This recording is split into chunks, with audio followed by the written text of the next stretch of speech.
स्वागत है आप सभी का हमारे जीके की ऑनलाइन क्लास में। और आज हम आपके लिए लाए रहे हैं चौहान वंश के 20 महत्वपूर्ण क्वेश्चन जो पहले परीक्षा में पूछे जा चुके हैं और अब आगे भी पूछे जा सकते हैं। ठीक है, तो ध्यान से सुनना। पहला जो क्वेश्चन है वो हमारा क्या है कि पहला जो क्वेश्चन है वो है कौन पृथ्वीराज चौहान तृतीय का दरबारी विद्वान नहीं था। पहला क्वेश्चन है ये कि वह कौन सा दरबारी है इनमें से जो पृथ्वीराज जो चौहान तृतीय है उसका दरबारी का विद्वान नहीं था। तो कौन था? विद्यापति गौड़ ये था, है ना। और वर्गीश्वर भी था इसका क्या दरबारी, और विश्वरूप भी क्या था इसका दरबारी था। कौन का? पृथ्वीराज चौहान का। लेकिन जो दरबारी विद्वान नहीं था वो कौन था? सारंगधर क्या था? नहीं था। तो इसलिए इस क्वेश्चन का उत्तर क्या होगा? सारंगधर क्या होगा? इस क्वेश्चन का क्या होगा? उत्तर क्या होगा? सारंगधर होगा। ठीक है, अगले क्वेश्चन की अगर हम बात करें तो वो अगला क्वेश्चन है कि चौहान राजवंश के निम्नलिखित शासकों को कालक्रम अनुसार व्यवस्थित कीजिए। चौहान राजवंश के जो शासक है उनको कालक्रम के अनुसार व्यवस्थित करना है। किसको? कालक्रम, यानी कि इनमें से एक शासक है जो अपनी जगह से बिछट गया है, यानी कि दूसरी जगह रखा गया है। अगर उस शासक को हम ऊपर ला कर रख देंगे तो चौहान वंश का शासन कालक्रम, यानी कि पहले वो शासन हुआ ऐसे ऐसे जमता चला जाएगा। तो पहले कौन होता है? पहले जो होता है पृथ्वीराज होता है। इनमें देखते हैं पृथ्वीराज फर्स्ट होता है, उसके बाद अजयराज दूसरे नंबर पर है, फिर अनुराज है, फिर विग्रहराज चतुर्थ होता है। तो इस प्रकार हमारा जो पहला जो शासक होगा वो कौन होगा? पृथ्वीराज होगा। तो कालक्रम अनुसार जमाएंगे तो पृथ्वीराज फर्स्ट को कहाँ हम ऊपर लाएंगे, तो हमारा आंसर क्या होगा? पृथ्वीराज फर्स्ट होगा। ठीक है, हम हमारे अगले क्वेश्चन की ओर हम चलें तो हमारा जो अगला क्वेश्चन है वो है कि रणथंभौर के शासक हम्बीरदेव चौहान की किस वर्ष दिल्ली सुल्तान अलाउद्दीन खिलजी की सेना के साथ प्रथम बार मुठभेड़ होती है। जो जो हम्बीरदेव चौहान है उसकी दिल्ली के सुल्तान अलाउद्दीन खिलजी है उसकी जो सेना है उसके साथ प्रथम बार मुठभेड़ कब होती है? तो प्रथम बार जो मुठभेड़ होती है उसकी होती है कब? 1292 ईस्वी में। ये याद रखना कब होती है? 1292 ईस्वी में। और युद्ध कब होता है? जो मेन युद्ध होता है वो होता है 1301 ईस्वी में। ठीक है, ठीक। अब हम बात करते हैं हमारे अगले क्वेश्चन की, तो वो क्या है कि अजमेर शहर का संस्थापक कौन था? कौन? जो अजमेर शहर है इसका संस्थापक कौन था? तो अजमेर की स्थापना कौन करता है? अजयराज चौहान करता है। कब करता है? अजयराज चौहान करता है कब? 1113 ईस्वी में। याद रखना कब करता है? 1113 ईस्वी में। क्या करता है? अजमेर शहर की क्या करता है? स्थापना करता है। कौन करता है? अजयराज चौहान करता है। हम अगले क्वेश्चन की ओर बढ़ते हैं। हमारा अगला क्वेश्चन है, अगला क्वेश्चन क्या है हमारा कि कोटा राज्य का संस्थापक कौन होता है? कौन? कोटा राज्य का क्या संस्थापक की अगर बात पूछे आपसे, कोटा राज्य का संस्थापक कौन होता है? तो कोटा राज्य का संस्थापक कौन है? माधो सिंह होता है। माधो सिंह को जो कौन शासक बनाता है? कौन दिल्ली का बनाता है? शाहजहां का 1631 ईस्वी में क्या करता है? कोटा का स्वतंत्र शासक बनाता है। हमने बात की थी जब हमने कोटा का इतिहास पढ़ा था उसमें हमने बात की थी कि कोटा राज्य का जो प्रथम शासक होता है वो माधो सिंह होता है। कौन बनाता है? शाहजहां बनाता है, 1631 ईस्वी में बनाता है। ठीक है, हम हमारे अगले क्वेश्चन की ओर बढ़ते हैं आगे। तो हमारा जो अगला क्वेश्चन है वो क्या है? हमारा अगला क्वेश्चन ये है कि चौहान शासकों कौन? चौहान शासक जो कवि बंधन के रूप में जाना जाता है, यानी कि ऐसा कौन चौहान शासक है जिसको कवि बंधन के रूप बांधल के रूप में जाना जाता है? तो वो कौन है? विग्रहराज कौन है? विग्रहराज कौन है? चतुर्थ है। कौन? विग्रहराज कौन? चतुर्थ। ठीक है, इसको क्या कहा जाता है? विग्रह चतुर्थ को क्या कहा है? कवि बांधल, या इसको कट्टी बांधल के नाम से भी जाना जाता है। क्या? कट्टी बांधल। ठीक है, कट्टी बांधल भी कहा जाता है। ठीक है, किसको? इस विग्रह चतुर्थ को। अगले क्वेश्चन की ओर बात करें हम तो चौहान शासक, है ना, किस चाहेमान, यानी कि चाहेमान शासक कौन सा चौहान शासक ने 12वीं शताब्दी ईस्वी में विशलपुर की स्थापना की थी? विशलपुर की स्थापना किसने की थी अगर आपसे पूछा जाए तो कौन ने की थी? विद्यराज चतुर्थ ने की थी। किसने की थी? विद्यराज चतुर्थ ने की थी। किसकी? विशलपुर की स्थापना की थी किसने? विद्यराज चतुर्थ ने की थी। कौन? विद्यराज चतुर्थ ने। ठीक है, हमारा जो अगला क्वेश्चन हम लेते हैं, अब अगला जो क्वेश्चन है वो क्या है? कदम्बास या केम्बास किस राजा के समय उनके मुख्यमंत्री थे? कदम्बास या केम्बास किसके समय थे?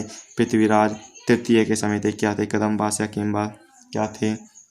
मंत्री थे। किसके? पृथ्वीराज तृतीय के समय। ठीक है, हम अगली बात करते हैं जो हमारा है अगला क्वेश्चन वो क्या है कि 1300 ईस्वी में रणथंभौर पर क्या 1300 ईस्वी रणथंभौर पर आक्रमण करने के दौरान अलाउद्दीन खिलजी कौन सा सेनानायक मारा गया था? जब अलाउद्दीन खिलजी 1300 ईस्वी में आक्रमण करता है तो उसमें कौन सा सेनापति मारा जाता है? तो मारा कौन सा जाता है? नुसरत खां मारा जाता है। ठीक है, ये ध्यान रखना, कौन सा मारा जाता है? नुसरत खां क्या किया जाता है? मारा जाता है। ठीक है, अगली हम बात करें तो अगली जो हमारा जो क्वेश्चन है वो क्या है कि ललित विग्रहराज का रचयिता सोमदेव। ललित विग्रहराज का रचयिता कौन है? सोमदेव। किस चौहान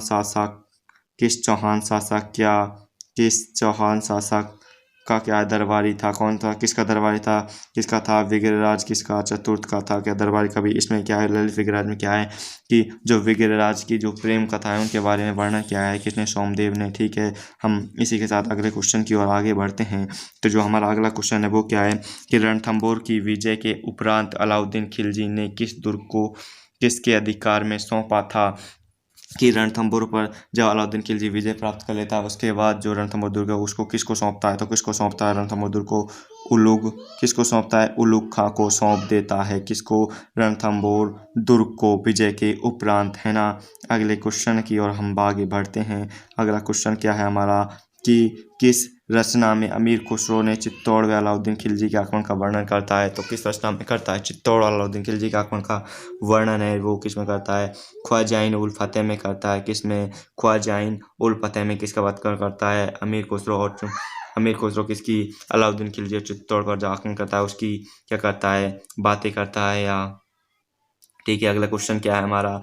कौन सा कूट शामिल नहीं है? कौन सा कूट जो शामिल नहीं है, यानी कि जोधपुर में राठौर थे, ये आप जानते हैं। कौन सा कूट इनमें से, यानी कि इसके सामने जो है वो शामिल किससे नहीं हो? जोधपुर में क्या थे? राठौर थे, सभी जानते हैं। जोधपुर में राठौर थे, सही है। जयपुर में कछवाए थे, ये भी सही है। सिरोही में देवड़ा थे, ये भी सही है। ठीक है, ठीक है। अब हमारा रह कौन गया? अजमेर। अजमेर में कौन? अजमेर में घाटी नहीं थे। अजमेर में कौन थे? चौहान थे।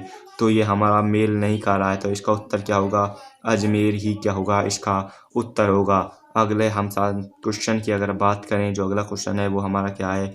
आमिर यानी हम्बीर ने सुल्तान अलाउद्दीन खिलजी के किस विद्रोही सेनापति को रणथंभौर दुर्ग में शरण दी थी? कि हम्बीर किस विद्रोही सेनापति को शरण दी थी? किसकी? मीर मोहम्मद शाह को शरण दी थी। क्या दी थी?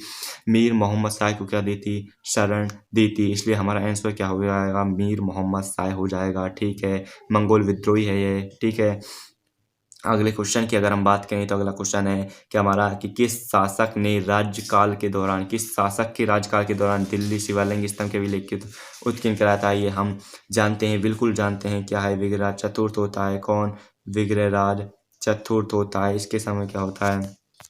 चतुर्थ के द्वारा क्या होता है कि दिल्ली शिवलिंग स्तंभ उत्कीर्ण कराया जाता है। ठीक है, किसके द्वारा? विग्रहराज चतुर्थ के द्वारा। ठीक है, हम बात करते हैं पृथ्वीराज तृतीय अगले क्वेश्चन की। तो कि पृथ्वीराज तृतीय और मोहम्मद गोरी के मध्य कितने युद्ध लड़े गए? तो आप जानते हैं तराई के 2 युद्ध लड़े गए, 1191 और 1192। इसमें से क्या होगा? 2 युद्ध लड़े गए थे। किसके बीच? पृथ्वीराज तृतीय और मोहम्मद गोरी के बीच। ठीक है, तो हमारा आंसर क्या हो जाएगा? 2 हो जाएगा। ठीक है, हमारा अगला क्वेश्चन क्या है? राजस्थान के किस शासक को रायपिथौरा के नाम से जाना जाता है? रायपिथौरा के नाम से किसको जाना जाता है? आप जानते होंगे पृथ्वीराज चौहान को जाना जाता है। किसको? पृथ्वीराज चौहान थर्ड को जाना जाता है। किसको?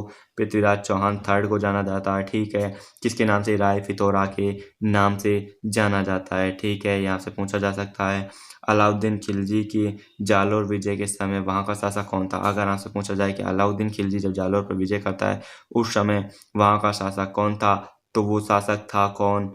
पृथ्वीराज चौहान बिल्कुल नहीं था, हम्बीर देव चौहान भी नहीं था और विग्रहराज चतुर्थ भी नहीं था और नुसरत खां तो बिल्कुल भी नहीं था। तो इन चारों में से नहीं था तो कौन था? वो था कौन? कानड़ देव था। इसमें गलत दे रखा है हम्बीर देव चौहान। ठीक है, ये ध्यान रखना। कौन था? अलाउद्दीन खिलजी जब जालोर पर विजय के समय वहाँ का शासक कौन था? कानड़ देव था। ठीक है, कानड़ देव पर आक्रमण करता है कब? 1311 ईस्वी में। ठीक है, ये ध्यान रखना। ये हम्बीर देव इसमें गलत दे रखा है। ठीक है, तो हम अगली क्वेश्चन की ओर आगे बढ़ते हैं और हमारा जो अगला क्वेश्चन है वो क्या है कि रणथंभौर में हम्बीर देव के विरुद्ध किस मुस्लिम सेनानायक ने खिलजी सेना का नेतृत्व किया? कि रणथंभौर में हम्बीर देव के विरुद्ध किसने मुस्लिम सेना का नेतृत्व किया? कौन था? वो नुसरत खां था। कौन? नुसरत का नेतृत्व करता है, लेकिन बाद में क्या हो जाता है? ये वीर गति को प्राप्त हो जाता है, यानी कि मृत्यु हो जाती है इसकी इस युद्ध में। ठीक है, हमारा जो आखिरी क्वेश्चन है उसकी भी हम बात कर लेते हैं। जो हमारा आखिरी क्वेश्चन है वो क्या है? हमारा आखिरी क्वेश्चन ये है कि किस चौहान शासक ने अजमेर में सबसे पहले अपनी राजधानी बनाया? तो ऐसा कौन सा शासक है जिसने अजमेर को सबसे पहले क्या बनाया, अपनी क्या बनाया, राजधानी बनाया, तो वो कौन सा है? अजमेर को कौन बनाता है? अजय राज चौहान बनाता है। क्या अपनी राजधानी बनाता है? क्या सबसे पहले बनाता है? क्या अजमेर को अपनी राजधानी, क्योंकि अजमेर शहर की स्थापना ही कौन करता है? अजय राज चौहान करता है। कब करता है? 1113 ईस्वी में क्या करता है? अजमेर शहर बनाता है और अजमेर दुर्ग की भी स्थापना इसी समय करता है। ठीक है, और आज के हमारे जो क्वेश्चन है यहीं पर समाप्त होते हैं। और हमारी ऐसी ही वीडियो और पाने के लिए सब्सक्राइब करें हमारे YouTube channel GK online class को। धन्यवाद।